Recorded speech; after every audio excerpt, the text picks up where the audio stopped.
नमस्कार, स्वागत है आपका न्यूज 19 में। मैं पुलकित सक्सेना आप लोग के साथ। आइए नजर डालते हैं न्यूज 19 के मॉर्निंग अपडेट की। फिटनेस ट्रैकिंग डिवाइस रिकमेंडेड करते हैं कि एक दिन में 10,000 कदम चलना चाहिए। अक्सर लोग ऐसा करते भी हैं क्योंकि उन्हें लगता है कि इसके पीछे कोई साइंस है, जबकि ऐसा कुछ भी नहीं है। Harvard TH Chan school of public health में महामारी विज्ञान की प्रोफेसर और स्टेप काउंट एंड हेल्थ की एक्सपर्ट डॉक्टर आइमिन ली और उनके सहयोगी ने 2019 में एक स्टडी की थी जिसमें ऐसा नहीं पाया गया। देश में बीते 24 घंटे में 41,277 कोरोना के नए मरीज मिले हैं। 42,041 ठीक भी हुए और 517 की मौत हो गई है। इस तरह एक्टिव केस यानी इलाज करा रहे मरीजों की संख्या में 1299 की कमी आई। सबसे ज़्यादा चिंता केरल बढ़ा रहा है, जहां बीते 5 दिन से एक्टिव केस में उछाल आ रहा है और शनिवार को यहां 16,148 मरीजों की रिपोर्ट पॉजिटिव पाई गई है। 13,197 लोग ठीक भी हुए हैं और 114 ने जान गंवाई और इस तरह एक्टिव केस में 2,837 की बढ़ोतरी दर्ज की गई। टोक्यो ओलंपिक पर कोरोना का खतरा गहराता जा रहा है। ओलंपिक शुरू होने में 5 दिन ही रह गए हैं। वहीं रविवार को खेल गांव में 2 और कोरोना के मामले सामने आए हैं। हालांकि अभी आयोजन कमेटी की ओर से इसका खुलासा नहीं किया गया कि ये किस देश के खिलाड़ी हैं। इससे पहले शनिवार को खेलगांव में कोरोना का पहला मामला सामने आया था। खेलगांव में तैयारी में जुटा एक अधिकारी कोरोना संक्रमित भी हो गया था। भारत और श्रीलंका के बीच 3 वनडे मैचों की सीरीज का पहला मुकाबला आज दोपहर 3 बजे से शुरू होगा। दोनों टीमें करीब 4 साल बाद आपस में वनडे सीरीज खेल रही हैं। भारत की मुख्य टीम के इंग्लैंड में होने के कारण इस सीरीज के लिए शिखर धवन की अगुवाई में युवा टीम चुनी गई है। कम अनुभव के बावजूद भारतीय टीम श्रीलंका के खिलाफ जीत की दावेदार मानी जा रही है और इसी के पीछे टीम के हालिया फॉर्म के साथ श्रीलंकाई बोर्ड और खिलाड़ियों के बीच की अनबन काफ़ी हद तक जिम्मेदार है। महज 28 वनडे का अनुभव रखने वाले दासुन शनाका श्रीलंका की कप्तानी करेंगे। बीजेपी ने शनिवार को पूर्व मंत्री रोहिताश शर्मा को पार्टी से बाहर का रास्ता दिखा करके संदेश दिया है कि अब कार्रवाई करने में पार्टी पीछे नहीं रहेगी। सदन के नेता प्रतिपक्ष गुलाब चंद कटारिया ने कहा कि अनुशासन तोड़ने वालों के खिलाफ ऐसे एक्शन होते रहने चाहिए। दरअसल रोहिताश शर्मा लगातार भाजपा के सतीश पूनिया के खिलाफ बोल रहे थे, जिससे पार्टी की स्थिति असहज हो गई थी। लेकिन अकेले रोहिताश शर्मा नहीं हैं जिन्होंने पार्टी लाइन से हटकर बयान दिया हो। मॉर्निंग अपडेट में फिलहाल इतना ही। बने रहिए न्यूज 19 के साथ। नमस्कार।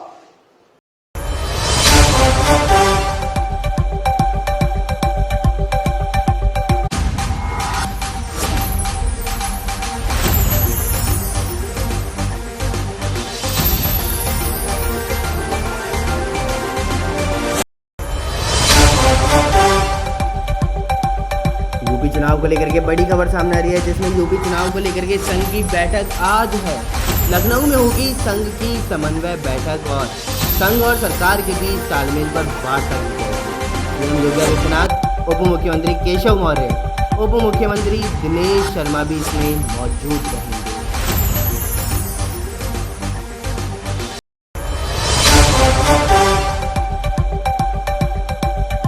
वहीं खबर कोटा से सामने आ रही है, जहां पर कोटा में स्वायत्त शासन मंत्री शांति धारीवाल शहर में विकास कार्यों का निरीक्षण के लिए निकले हैं। बैराज पुलिया से चंबल रिवर फ्रंट का निरीक्षण करेंगे। वहीं नसियाजी घोड़े वाले बाबाजी सर्किल एरोड्रम से यूआईटी जाएंगे। नमस्कार, स्वागत है आपका न्यूज 19 में। मैं पुलकित सक्सेना आप लोग के साथ। आइए नजर डालते हैं न्यूज 19 की फटाफट खबरों की ओर फटाफट अंदाज में। संसद के मानसून सत्र में लोकसभा और राज्यसभा में पार्टी के बेहतर कामकाज के लिए कांग्रेस अध्यक्ष सोनिया गांधी ने 2 समूहों का गठन किया है। दोनों ग्रुप संसद सत्र के दौरान रोजाना मिलेंगे और कांग्रेस की सदन में रणनीति पर चर्चा करेंगे। दोनों समूहों के गठन का मकसद पार्टी के अंदर बेहतर रणनीति बनाने के साथ साथ विपक्ष में सहयोगी दलों से भी बेहतर समन्वय स्थापित करना है। कोरोना के दौरान मची भीषण तबाही के बीच कई देशों में शवों को दफनाने के लिए जगह कम पड़ने की खबरें आई हैं। ये भी सुर्खियों में रहा कि कैसे पुरानी कब्रों को हटा करके उनकी जगह नए शव रखे जा रहे हैं। इस पर काफ़ी हल्का मचा रहा, लेकिन पुराने शवों को हटा करके नए शवों को जगह देने के चलन नहीं है। बल्कि कई विकसित देश जगह की कमी के चलते पहले से ये कर रहे हैं। वहाँ कुछ सालों के लिए दफनाने की जगह किराए पर मिलती है, मियाद खत्म होते ही वहाँ वेटिंग में चल रहा दूसरा शव आ जाता है। पंचायती राज व्यवस्था गाँव के विकास के लिए आधार स्तंभ मानी जाती है। सरकार पंचायतों के विकास के लिए हर साल लाखों करोड़ों की राशि खर्च करती है ताकि गाँव में रहने वालों को तमाम सुविधाएं मिल सकें। लेकिन अक्सर ये खबरें सामने आती हैं कि पंचायत से जुड़े जनप्रतिनिधि अधिकारियों ने ग्रामीणों के हक का पैसा हड़प लिया है। छत्तीसगढ़ के गरियाबाद इलाके की एक पंचायत में एक अजीबोगरीब ऐसा ही मामला सामने आया। शिखर धवन की अगुवाई में टीम इंडिया श्रीलंका के खिलाफ रविवार को पहला वनडे मैच खेलने कोलंबो के आर प्रेमदास स्टेडियम में मैदान पर उतरेगी। हर किसी की नज़र इस मुकाबले पर है, मगर इस मुकाबले पर बारिश का साया मंडरा रहा है। रविवार को बारिश का पूर्वानुमान है। खिलाड़ियों को बारिश परेशान कर सकती है।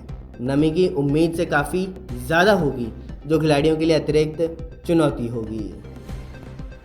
प्रधानमंत्री नरेंद्र मोदी ने मुंबई में हुए हादसे में जान गंवाने वाले परिवार वालों के प्रति संवेदना प्रकट की है। उन्होंने ट्वीट करते हुए लिखा, मुंबई के चैम्बूर और विक्रोली में दीवार गिरने से हुई लोगों की खबर सुनकर के दुखी हूँ। दुख की इस घड़ी में मेरी संवेदनाएं शोक संतप्त परिवारों के साथ है। प्रार्थना करता हूँ कि जो लोग इस हादसे में घायल हुए वे जल्द स्वस्थ हो जाएंगे। राजस्थान के धौलपुर और प्रतापगढ़ जिलों में शनिवार को 2 सड़क हादसों में 6 लोगों की मौत हो गई, जबकि 7 अन्य लोग घायल हो गए। पुलिस ने बताया कि धौलपुर के सरमथुरा थाना क्षेत्र के बरौली गांव के पास शनिवार को बोलेरो जीप और कार की भिड़ंत में 4 लोगों की मौत हो गई। ये सभी लोग उत्तर प्रदेश के फिरोजाबाद के रहने वाले थे और कैला देवी दर्शन कर वापस घर लौट रहे थे। हादसे में घायल 2 व्यक्तियों को उपचार के लिए अस्पताल में भर्ती कराया। इंग्लैंड के खिलाफ 3 वनडे की सीरीज में क्लीन स्वीप होने के बाद पाकिस्तान क्रिकेट टीम की काफ़ी आलोचना हुई थी, लेकिन पहले T20 में पाकिस्तान ने मेज़बान इंग्लैंड के खिलाफ शानदार प्रदर्शन किया और इस दौरे पर पहली जीत दर्ज की। इसके बाद भी पूर्व तेज गेंदबाज शोएब अख्तर और खुश नहीं लग रहे। उन्होंने जोर दिया कि T20 फॉर्मेट पर पाकिस्तान का फोकस नहीं होना चाहिए। राजस्थान के मुख्यमंत्री अशोक गहलोत ने किसानों को बड़ी सौगात दी है। मुख्यमंत्री ने प्रदेश में किसान मित्र ऊर्जा योजना का शुभारंभ किया। उन्होंने वीडियो कॉन्फ्रेंसिंग के माध्यम से ऊर्जा विभाग की 308 करोड़ रुपए की लागत से विभिन्न योजनाओं का शिलान्यास, लोकार्पण और उद्घाटन किया है। किसान मित्र योजना के तहत सरकार की तरफ से प्रदेश के हर किसान परिवार को बिजली के बिल पर 1000 रुपये प्रतिमाह अनुदान दिया जाएगा। खास बात तो यह है कि अनुदान सीधे किसानों के बैंक खाते में आएगा और इस योजना का लाभ इसी साल मई से आए बिजली के बिलों पर लागू होगा।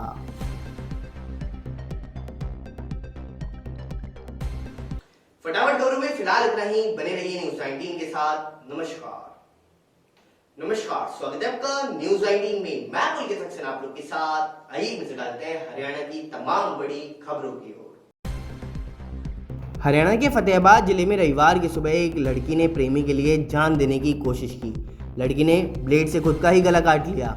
जिले के हरनाम सिंह कॉलोनी की यह घटना है और युवती को अग्रोहा मेडिकल कॉलेज में भर्ती कराया गया। उसने निजी मामला बताते हुए पुलिस को शिकायत भी नहीं दी और सिटी थाना प्रभारी जगदीश चंद्र के अनुसार युवती हरनाम कॉलोनी निवासी कुलदीप के साथ लिव इन रिलेशनशिप में रह रही थी, लेकिन पिछले 3 दिन से कुलदीप उससे मिलने नहीं आ रहा था। तो वह रविवार सुबह वह खुद ही उससे मिलने उसके घर पहुंच गई। उसने दरवाज़ा खुलवाने की कोशिश की, लेकिन कुलदीप घर पर नहीं था। यह देख करके युवती बौखला गई और उसने ब्लेड से खुद का गला काट लिया। हरियाणा में धूप और छांव की आंख मिचौली अभी भी जारी है। प्रदेश के कई इलाकों में शनिवार रात को बारिश हुई, तो वहीं रविवार की सुबह कहीं बादल छाए रहे तो कहीं धूप खिली है। मौसम विभाग ने 21 जुलाई बुधवार तक तेज बारिश होने की संभावनाएं जताई हैं और चौधरी चरण सिंह हरियाणा कृषि विश्वविद्यालय के मौसम विज्ञान विभाग के अनुसार मानसून चल रहा है और 1 जून से 16 जुलाई तक राज्य में 104.2 मिलीमीटर बारिश दर्ज हुई है, जो सामान्य बारिश से 18% कम है। गत 2 दिनों में हिसार का अधिकतम तापमान 39.8 डिग्री और न्यूनतम तापमान 29.2 डिग्री दर्ज किया। अगले कुछ दिनों में भारी बारिश की संभावनाओं को देखते हुए जिला प्रशासन ने जलभराव व अन्य आपदाओं के दृष्टिगत जिला बाढ़ नियंत्रण कक्ष को एक्टिव किया है और इसके साथ ही जनता के लिए बाढ़ नियंत्रण कक्ष का नंबर भी जारी किया। हरियाणा के सिरसा जिले में डिप्टी स्पीकर रणबीर गंगवा के घिराव मामले में गिरफ्तार किसानों की रिहाई व केस दर्ज वापसी की मांग को लेकर के चल रहा किसानों का धरना पूरी रात जारी रहा। फिलहाल किसान सिरसा बरनाला रोड पर लघु सचिवालय के आगे किसान बैठे हुए हैं। और प्रशासन ने दोनों तरफ बैरिकेडिंग कर दी। ट्रैफिक को डबवाली बाईपास पर डाइवर्ट किया गया। शनिवार को सारी रात किसान धरना स्थल पर डटे रहे। हालांकि रात को धरना स्थल पर किसानों की संख्या कम थी, जो सुबह होने के बाद बढ़ने लगी। 12 बजे तक अल्टीमेटम प्रशासन को दिया गया। अगर 12 बजे तक किसान रिहा नहीं किए जाते तो बलदेव सिंह सिरसा आमरण अनशन पर बैठेंगे। बलदेव सिंह सिरसा ने बताया कि साथियों की रिहाई तक उनका अनशन जारी रहेगा। किसान नेता जगजीत सिंह ने बताया कि गिरफ्तार किसानों की रिहाई तक उनका शांतिपूर्ण धरना जारी रहेगा। डिप्टी स्पीकर रणबीर गंगवा पर पथराव मामले में एक बार फिर सिरसा के बरनाला रोड पर तनाव हो गया है। हिंसा मामले में देशद्रोह का केस दर्ज करके गिरफ्तार किए गए अपने 5 साथियों की रिहाई की मांग को लेकर किसानों ने बरनाला रोड को जाम किया। दक्ष प्रजापति चौक पर किसानों की ओर से पक्का मोर्चा लगाकर धरना देने के ऐलान के बाद प्रशासन की मुश्किलें बढ़ गई हैं। शाम को किसानों और प्रशासन के बीच हुई मीटिंग सफल नहीं हो सकी। 1 घंटे तक चली मीटिंग में किसान प्रतिनिधिमंडल ने केस रद्द करके गिरफ्तार किसानों की रिहाई की मांग रखी, तो वहीं डीसी एसपी की तरफ से बताया गया कि उनके पास घटना के पूरे सबूत हैं और जो अलग लोग घटना में शामिल हो रहे हैं उन्हीं के खिलाफ केस दर्ज करके गिरफ्तारी की गई। मसले पर सहमति नहीं बन पाने के कारण वार्ता विफल हो गई, जिसके बाद किसानों ने लघु सचिवालय के सामने बरनाला रोड पर पक्का धरना शुरू किया। इनेलो सुप्रीमो ओम प्रकाश चौटाला ने शनिवार को रोहतक में पूर्व सीएम भूपेंद्र सिंह हुड्डा पर व्यक्तिगत हमला बोला है। उन्होंने कहा कि हुड्डा सीएम रहते हुए भी पिता के शव को 2 गज जमीन नहीं दिलवा पाए थे। रणबीर सिंह हुड्डा का शव 5 दिन तक अस्पताल में ही रखा रहा ताकि दिल्ली में अंतिम संस्कार के लिए जगह मिल सके। महापुरुषों को जगह मांगने की जरूरत नहीं होती, सरकार उन्हें स्वयं जगह उपलब्ध कराती है। भूपेंद्र हुड्डा ने जो गलत किया उसके लिए उसकी आत्मा भी उसे माफ नहीं करेगी। वहीं चौटाला ने कहा कि भाजपा सरकार के खिलाफ जनता में आक्रोश है। मौजूदा हालत में देश को तीसरे मोर्चे की आवश्यकता है। जो हालात बने हुए हैं उससे साफ है कि प्रदेश में जल्द मध्यावधि चुनाव होंगे। वहीं किसान आंदोलन को लेकर चौटाला ने कहा अकेले मनीष ग्रोवर ही नहीं बल्कि सीएम समेत पूरे कैबिनेट को किसानों से माफी मांगनी चाहिए। हरियाणा की तमाम बड़ी खबरों में फिलहाल इतना ही। बने रहिए न्यूज़ 19 के साथ। नमस्कार। वही खबर दौसा जिले से सामने आ रही है, जहां पर दौसा जिले के अंदर बांदीकुई के लोकप्रिय विधायक जीआर खटाना ने आज नए पंचायत भवन और साथ ही साथ मल्टीपर्पज हॉल का शिलान्यास किया है। तो आइए नजर डालते हैं पूरी रिपोर्ट की ओर। बांदीकुई के लोकप्रिय विधायक जीआर खटाना ने नवसृजित ग्राम पंचायत लिलोज में नए पंचायत भवन एवं मल्टीपर्पज हॉल को शिलान्यास किया है। यह भवन करीब 42,82,000 रुपए की लागत से बनेगा। विधायक खटाना ने मंत्रोच्चार के साथ नींव रखी और कहा कि लिलोज में पंचायत बनने से यहाँ के लोगों को इसका फ़ायदा मिलेगा। जहाँ पहले पंचायत के कामों से दूर जाना पड़ता था, वो अब यहाँ इस पंचायत भवन में बनने के बाद यहाँ हो सकेगा। वह लिलोज पंचायत क्षेत्र में अधिक विकास कार्य हो सकें। हमने क्षेत्र के समग्र विकास का प्रयास भी किया है, जिसमें हमने ग्रामीण इलाकों का ज़्यादा से ज़्यादा विकास हो, इसे लेकर के 14 नई ग्राम पंचायत व 2 पंचायत समिति बनवाई थी, जिसमें से एक पंचायत लिलोज भी थी। वहीं अब ज़्यादा पंचायत बनने से निश्चित रूप से ही ग्रामीण क्षेत्रों में विकास के कार्य को गति मिलेगी। वहीं विधायक खटाना ने कहा, मैं जानता हूं नई पंचायतों में पुरानी पंचायतों के मुकाबले अधिक कार्यों की दरकार होती है। मैं वादा करता हूं कि यहाँ के ग्रामीणों की जो भी विकास के कार्यों की मांग है उन्हें पूरा करने का प्रयास करूँगा। हाल ही में वे चाहे गाँव में सड़कों का निर्माण हो, चाहे शिक्षा व चिकित्सा सुविधाओं का विस्तार हो, हमने ग्रामीण क्षेत्रों की आवश्यकताओं को ध्यान में रखते हुए प्रयास किए हैं कि शहरों की तुलना में अधिकतर आवश्यकताओं की पूर्ति गाँव में हो सके, जिनमें ग्रामीण क्षेत्रों में बच्चों को बेहतर शिक्षा मिले, ग्रामीणों को बेहतर चिकित्सा मिले और आवागमन के लिए बेहतर सड़कें हों, साथ ही क्षेत्रों में रोजगार के अवसर विकसित हों। वहीं विधायक खटाना ने ग्राम राजाहेड़ा में लाइब्रेरी का उद्घाटन भी किया और इसी अवसर पर स्थानीय सरपंच रोशन देवी, सरपंच संघ के अध्यक्ष विश्राम नूरपुर, आईटी सेल के पूर्व जिला संयोजक नरेंद्र बैसला, समाज सेवी किशन लाल बाबू, गिरिराज मीणा सहित कई लोग मौजूद रहे।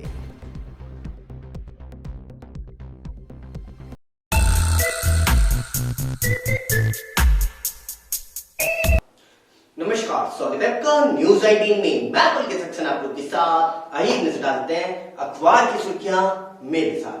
आप सभी को बता दूं कि कोटा के अंदर कल एसीबी की बड़ी कार्रवाई देखने को मिली है, जिसके अंतर्गत आईआरएस कार से 16.32 लाख रुपए बरामद किए गए हैं। जी हां, यह बहुत बड़ी कार्रवाई है और इस कार्रवाई को अंजाम एसीबी ने दिया है, जिसके अंतर्गत आप सभी को बता दूं कि शशांक यादव, जो उत्तर प्रदेश के गाजीपुर स्थित अफीम फैक्ट्री के महाप्रबंधक हैं, उनको एसीबी की सूचना मिली कि वह अफीम काश्तकारों से यहां पर अवैध रूप से वसूली कर रहे हैं और वसूली करने के बाद में वह वहां से जाने वाले थे, तो इसी बीच एसीबी ने उनको रास्ते में ही दबोच लिया और उनके पास से मिठाई के डब्बे के अंदर 15 लाख रुपए बरामद किए गए हैं। और इसी के साथ साथ आप सभी को बता दूं कि यह अवैध रूप से वसूले हुए पैसे हैं। तो वहीं उदयपुर कोटा मार्ग पर उनको रंगे हाथों दबोच लिया गया और वह वहां से होते हुए गाजीपुर जा रहे थे। साथ ही आप सभी को एक बात और बता देता हूं कि भाजपा नेता रोहिताश शर्मा को 6 साल से भाजपा से निष्कासित कर दिया गया है और इसके पीछे की वजह बहुत बड़ी वजह बताई जा रही है, क्योंकि लगातार भाजपा के अंदर अभी गुटबाजी चल रही है। बीजेपी के जो प्रदेशाध्यक्ष हैं सतीश पूनिया, उनको लेकर के, और जो पूर्व मुख्यमंत्री रह चुके हैं वसुंधरा राजे, उन दोनों को लेकर के ये दोनों पक्ष अलग अलग हो चुके हैं और रोहिताश शर्मा बीजेपी के अंदर वसुंधरा राजे पक्ष के बताए जा रहे हैं और वो लगातार अभी बयानबाजी कर रहे थे बीजेपी के प्रदेशाध्यक्ष सतीश पूनिया को लेकर के। तो सतीश पूनिया ने उनको निष्कासित कर दिया है 6 साल के लिए। लेकिन वहीं दूसरी ओर रोहिताश शर्मा का कहना है कि मुझे इससे कोई भी फर्क नहीं पड़ा है और मैं इसका जवाब जरूर दूंगा और वो भी अभी दूंगा। तो आखिरकार ऐसा क्या जवाब देंगे वो तो आने वाला वक्त ही बताएगा। लेकिन वह वसुंधरा राजे के समर्थक साफ साफ नजर आए हैं और इसी के चलते हुए उन्होंने सतीश पूनिया के ऊपर बयानबाजी भी की है। एक ही पार्टी के दो अलग अलग नेता और दोनों में अलग अलग गुटबाजी, ये लगातार राजस्थान के अंदर पहले से देखने को मिल रहा है।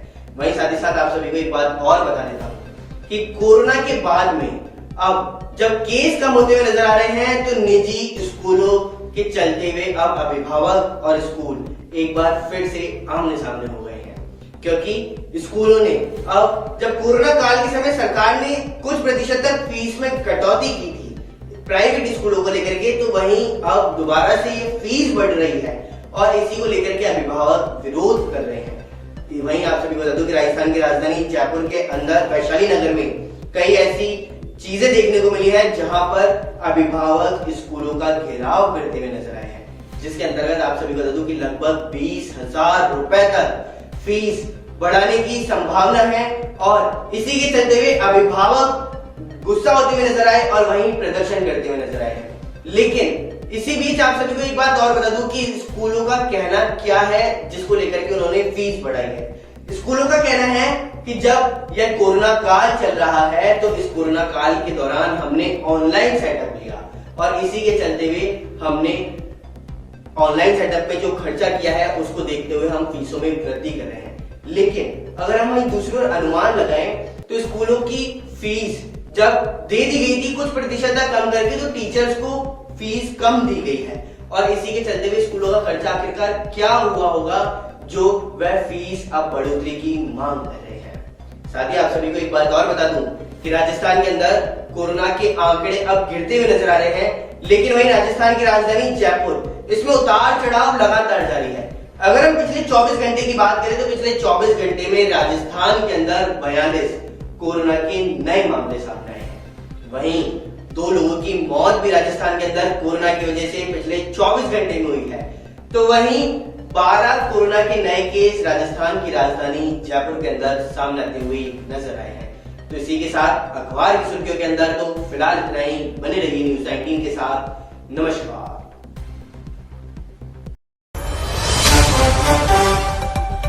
वहीं एक और खबर सामने आ रही है जिसमें आप सभी को बता दूं कि 24 जुलाई को गुरु पूर्णिमा महोत्सव है और गुरु पूर्णिमा महोत्सव के चलते हुए श्रीमद् भागवत कथा का आयोजन किया जा रहा है। 17 जुलाई से 23 जुलाई तक यह कथा का आयोजन किया जा रहा है। कथा का आयोजन शिवम आश्रम हमजापुर बाजना मार्ट में किया जा रहा, तो वहीं जिसमें महामंडलेश्वर बाल योगी संत स्वामी प्रकाशानंद महाराज के सानिध्य में यह कथा का आयोजन किया जा रहा है।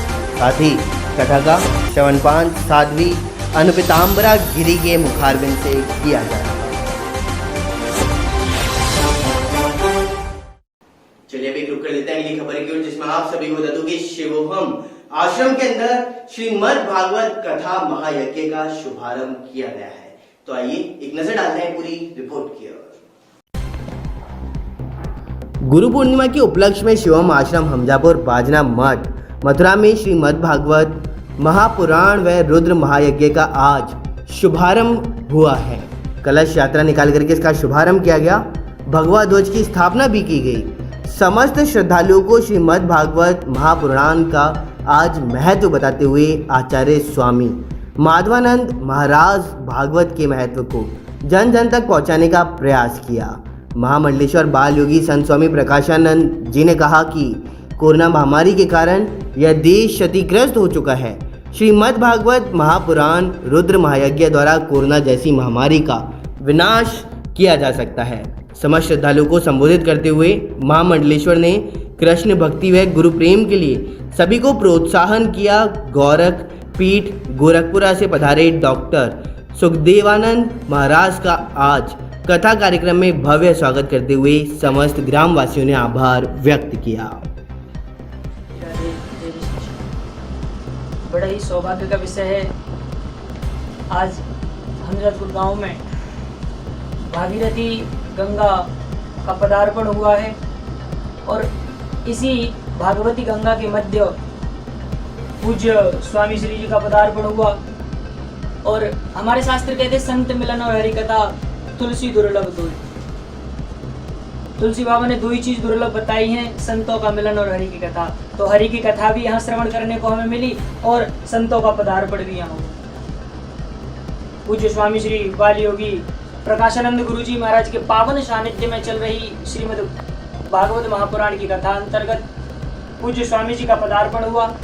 शिवोहम आश्रम की तरफ से और व्यासपीठ की तरफ से मैं स्वामी जी का स्वागत करता हूँ, अभिनंदन करता हूँ। जय जय श्री राधे, जय जय श्री। शिक्षा मिशन की तरफ से मैं प्रतिनिधि के रूप में डॉक्टर सुखदेवानंद जी का इस हमजापुर में शिवोहम आश्रम में सौभाग्य मुझे प्राप्त हुआ कि स्वामी प्रकाशानंद जी के दर्शन करने का और इनके भागवत कार्यक्रम में पहुंचने का एक अवसर मिला। मैं अपने आप को कृतार्थ हूँ और बहुत बहुत मैं अपने आप को भाग्यशाली समझता हूँ कि इस कार्यक्रम में मैं पहुँचा। प्रणाम, जय श्री राम। मैं महामंडलेश्वर स्वामी प्रकाशानंद शिवोहम आश्रम हमजापुर महाजना मठ मथुरा से। आज बड़ा सौभाग्य का विषय है और श्रीमद् भागवत महापुराण की कथा प्रारंभ हुई है आज हमारे शिवोहम आश्रम पर और आचार्य जी द्वारा कथा का शुभारंभ हुआ। और इसके उद्घाटन के तहत स्वामी जी महाराज हमारे राष्ट्रीय अध्यक्ष संत प्रकोष्ठ संत सुरक्षा मिशन से डॉक्टर सुखदेवानंद जी महाराज गोरखपुर से आज हमारे बीच में हैं। स्वामी जी का बहुत बहुत अभिनंदन, स्वागत। और हमारी बस्ती का पूरा मुझे लगता है सम्मान बढ़ा है स्वामी जी के आने से। तो स्वामी जी की उपस्थिति ये अनिवार्य रही और हमारे संत सुरक्षा मिशन की तरफ से पूरा मैं स्वामी जी का सम्मान करता हूँ।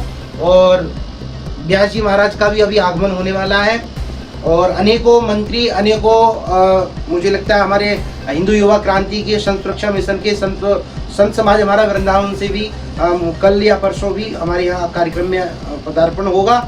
और ये भागवत की कथा हमें इस गुप्त नवरात्रि के उपलक्ष्य में श्रवण करने को मिल रही है, सौभाग्य का विषय है। और ऐसे संत महापुरुषों का आगमन पदार्पण हमारे क्षेत्र में, हमारे गाँव में होता रहे, इसके लिए ईश्वर से प्रार्थना है। और स्वामी जी का बहुत बहुत अभिनंदन। जय श्री राम। चलिए अब एक रुक कर देते हैं अगली खबर की ओर, जिसमें आप सभी को बता दूं कि केंद्रीय विश्वविद्यालय बांदर सिंदरी के छात्रों ने सांसद को ज्ञापन सौंपा है प्रयोगशाला को खोलने को लेकर। तो आइए नजर डालते हैं कि आखिरकार सांसद का इसके संबंध में क्या कुछ कहना है। केंद्रीय विश्वविद्यालय बांदर सिंदरी में शोध कर रहे शोधार्थी छात्रों ने केंद्रीय विश्वविद्यालय में प्रयोगशाला को खोलने के लिए अजमेर सांसद भागीरथ चौधरी को ज्ञापन देकर बताया कि पिछले 2 वर्षों से अलग अलग विषयों पर शोध कर रहे शोधार्थियों को प्रयोगशाला की आवश्यकता है। कोरोना महामारी के चलते केंद्रीय विश्वविद्यालय ने प्रयोगशाला को बंद कर रखा है। शोधार्थी छात्रों को शोध कार्य करने के लिए प्रयोगशाला में आने जाने की अनुमति नहीं है और ऐसे में शोधार्थियों के छात्र छात्राओं की शिक्षा प्रभावित हो रही है। शोधार्थी छात्र चाहते हैं कि केंद्रीय विश्वविद्यालय का प्रयोगशाला में छात्रों को प्रयोग करने की अनुमति दी जाए। अजमेर सांसद भागीरथ चौधरी ने प्राप्त ज्ञापन को संज्ञान में लेते हुए केंद्रीय विश्वविद्यालय के उच्च अधिकारियों से बात कर शोधार्थियों की समस्याओं का समाधान करने की अनुरोध किया है। राजस्थान के अंदर अब मानसून आता हुआ नजर आ रहा है और इसी के चलते हुए सिकंदरा के अंतर्गत नालियों में पानी बढ़ता हुआ नजर आएगा और प्रशासन का इस ओर बिल्कुल भी ध्यान नजर नहीं आ रहा है। तो आइए नजर डालते हैं पूरी रिपोर्ट की ओर। सिकंदरा के खटीक मोहल्ले में नालों की सफाई के अभाव में गंदगी का आलम देखने को मिल रहा है। मोहल्ले वाले नारकीय जीवन जीने को मजबूर हो चुके हैं। जिम्मेदारों को कोई भी परवाह नजर नहीं आ रही। साथ ही अनेकों बीमारियां भी हैं और उनकी संभावनाएं भी जताई जा रही हैं। इस क्षेत्र के लोग बहुत ही असहनीय जीवन जीने को मजबूर हो चुके हैं और जिम्मेदार लोगों का इस ओर कोई भी ध्यान नहीं है। साथ ही जिम्मेदार लोगों की समस्याओं से अवगत भी हैं, लेकिन इस ओर उनका ध्यान बिल्कुल भी नहीं। वहीं खबर दौसा जिले से सामने आ रही है, जहां पर आज बारिश होने से किसानों के चेहरे भी खिल उठे हैं और वहीं सुबह से झमाझम बारिश का दौर चालू है। तो आइए नजर डालते हैं पूरी रिपोर्ट की ओर। दौसा जिले के सिकंदरा क्षेत्र के समाज गांव में इंद्रदेव मेहरबान हो चुके हैं। बारिश से आम लोगों को राहत मिली है और किसानों के चेहरे भी खिलते हुए नजर आए हैं। तो कई दिनों से बारिश नहीं होने से किसानों के चेहरों पर मायूसी छा रही थी। आज वो मायूसी खुशी में तब्दील हो गई और सूखती फसलों को जीवन दान मिल चुका है। साथ ही मौसम भी सुहावना हुआ और लोगों को गर्मी से राहत प्रदान हुई। वही खबर सिकंदरा से सामने आ रही है, जहां पर AMO electric bike Balaji Motors का आज उद्घाटन समारोह आयोजित किया गया। तो आइए एक नजर डालते हैं कि आखिरकार इस इलेक्ट्रिक बाइक के अंदर क्या कुछ खासियत है। पेट्रोल की बढ़ती कीमत को देखते हुए सिकंदरा में AMO electric bike Balaji Motors के द्वारा उद्घाटन समारोह किया गया है। मुख्य अतिथि रामजीलाल ओड, जिला अध्यक्ष कांग्रेस दौसा द्वारा फीता काट करके उद्घाटन किया गया। तो वहीं इस मौके पर चंचल कसाना, जगदीश गुजर, पूर्व उप प्रधान देवेंद्र मिश्रा, प्रधानाचार्य नौरती लाल सैनी, विष्णु सैनी आदि लोग मौजूद रहे हैं। बालाजी मोटर्स मालिक नौरती लाल सैनी ने बताया कि यह बाइक 20 रुपए के खर्च में 200 रुपए तक का फायदा करेगी। इस मौके पर कंपनी मैनेजर आदित्य शर्मा ने इलेक्ट्रिक बाइक के अनेक फायदे बताए हैं और बताया कि न तो इससे वायु प्रदूषण होगा और न ही ध्वनि प्रदूषण, और पेट्रोल की भी बचत होगी।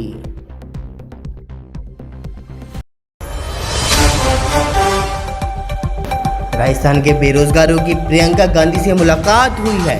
जी हाँ, बड़ी खबर हम आपसे अभी तक बता रहे हैं कि राजस्थान के बेरोजगारों की प्रियंका गांधी से मुलाकात हुई। लखनऊ में 3 दिवसीय प्रतिनिधिमंडल मिला है। तो वहीं बेरोजगार एकीकृत महासंघ अध्यक्ष उपेंद्र यादव ने दी जानकारी। प्रियंका गांधी ने मांगों को पूरा करवाने का आश्वासन भी दिया। तो वहीं कंप्यूटर शिक्षकों की नियमित भर्ती निकालने की मांग है।